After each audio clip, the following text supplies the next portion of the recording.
ஒரு மாநிலம் ஒரு நாடு ஒரே தேர்தல் வந்து பாஜக தான் சரியா இருக்காதுன்னு சொல்லி முதல்வர் நேற்று பேசியிருக்காரு. சரி, அப்ப எங்களுக்கு சரியா இருக்காதுன்னா உங்களுக்கு சரியா இருக்குமல்ல?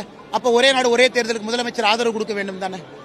இப்ப முதலமைச்சர் ஐயா மு க ஸ்டாலின் அவங்க சொல்றாங்க இது பாஜகவுக்கு நல்லது இல்ல ஒரே நாடு ஒரே தேர்தல்னா, சரி எங்களுக்கு நல்லது இல்லைன்னா உங்களுக்கு சந்தோஷம் தானே? அப்ப எங்களுக்கு நல்லது இல்லைன்னு நீங்க நினைக்கிறீங்கன்னா நாங்க தைரியமா கொண்டு வர்றோம், தைரியமா வாங்க. அதனால் முதலமைச்சர் வந்து அவருடைய பேச்சை நான் நேற்று கவனிச்சேங்கண்ணா. இது பாஜகவுக்கு நல்லது நல்லது நாங்க கொண்டு வரல, நாட்டுக்கு நல்லதுன்னு கொண்டு வந்திருக்கோங்கண்ணா. பாரதிய ஜனதா கட்சி எப்பொழுதுமே ஒரு திட்டத்தில் எங்களுக்கு நல்லதான் பார்க்கல, நாட்டிற்கு ஒரே நாடு ஒரே தேர்தல் நல்லது, நாட்டிற்கு நல்லது என்பதால் அது பாரதிய ஜனதா கட்சிக்கும் இந்திய மக்களுக்கும் நல்லது, அவ்வளவுதாங்க. அதனால் முதலமைச்சர் அவர்கள் மறுபடியும் அவருடைய தந்தையார் எழுதியிருக்கக்கூடிய சுயசரிதை புத்தகத்தை படிக்கட்டும். அதில் கலைஞர் கருணாநிதி அவர்களும் ஒரே நாடு ஒரே தேர்தல் வேண்டும் என்று எழுதியிருக்கின்றார். அதை படித்துக் கொண்டு மனதை மாற்றிக்கொள்ள வேண்டும் என்று நான் அன்போடு இந்த நேரத்தில் கேட்டுக்கொள்கிறேன். மாநில அரசு கவர்னர் உங்களுக்கு இடையில ஒற்றுமை இல்லாத காரணத்தினால பெரிதும் பாதிக்கப்படுவது மக்கள் தான் சார். எல்லாரும் ஒற்றுமையா போனாதான். மத்திய அரசு நல்லா இருக்கிறாங்க. பிரதமர் இங்கே வந்தவுடன் முதலமைச்சர் போட்டி போட்டு கை குலுக்கிறதுக்கு போட்டி போடுறாரு. அந்த போட்டி எங்க காட்டணும்? ஆரோக்கியமா ஆட்சியை நடத்துவதற்கு முதலமைச்சர் காட்டணும்.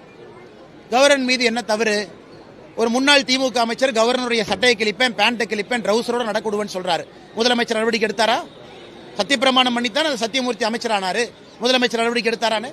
இந்த மாதிரி கவர்னர் மீது ஆபாசமான போஸ்டர் சென்னையில் ஒட்டியிருக்காங்க, திமுகன்னு பேர் போட்டு. ஒருத்தர் மேல நடவடிக்கை எடுத்தாங்களா? ஆனால் இவர்களை பொறுத்தவரை ஆட்சியில் இருப்பவர்களுக்கு இந்த கான்ஸ்டிடியூஷனல் போஸ்ட் அவர்களுக்கு எப்படி மரியாதை கொடுக்க வேண்டும் என்று திமுகவுக்கு தெரியவில்லை என்றால் எப்படிங்கன்னா நாம் போய் பஞ்சாயத்து பண்றது? அதனால் திமுகவும் நன்றாக புரிந்து கொள்ள வேண்டும், இவர்கள் ஆட்சியின் மீது இருக்கக்கூடிய வெறுப்பை மறைப்பதற்கு கவர்னரை பகடைக்காயாக பயன்படுத்தி அரசியல் செய்து கொண்டிருக்கிறார். மீண்டும் பாஜகவோட மாநில தலைவர் அண்ணாமலை தான் மதுரை போஸ்ட் விட்டுட்டாங்க, உங்க கட்சி நிர்வாகிகளும் சொல்றாங்க. சரிங்கண்ணா, என்ன சார்? நான் ஏற்கனவே இருக்க சொன்னங்கண்ணே, இந்த பதவிங்கிறது வெங்காயம்னு சொன்னேன். எல்லாம் உரிச்சு பார்த்தீங்கன்னா ஒன்றும் இருக்காதுங்கண்ணா. எதாக இருந்தாலும் தினமும் மக்கள்கிட்ட இருக்கணும், வீதியில் இருக்கணும், மக்கள்கிட்ட பேசணும், அவ்வளோதாங்கண்ணே. மற்றபடி இந்த பதவி எல்லாம் அலங்காரம். நாற்காலி என்ன, நாற்காலியில் யார் அமர்கின்றார்கள் என்பது இப்போ முக்கியம் கிடையாதுங்கண்ணா. யாராக இருந்தாலும் களத்தில் வீதியில் கால் படணும், மக்களோடு மக்களாக இருக்கணும்.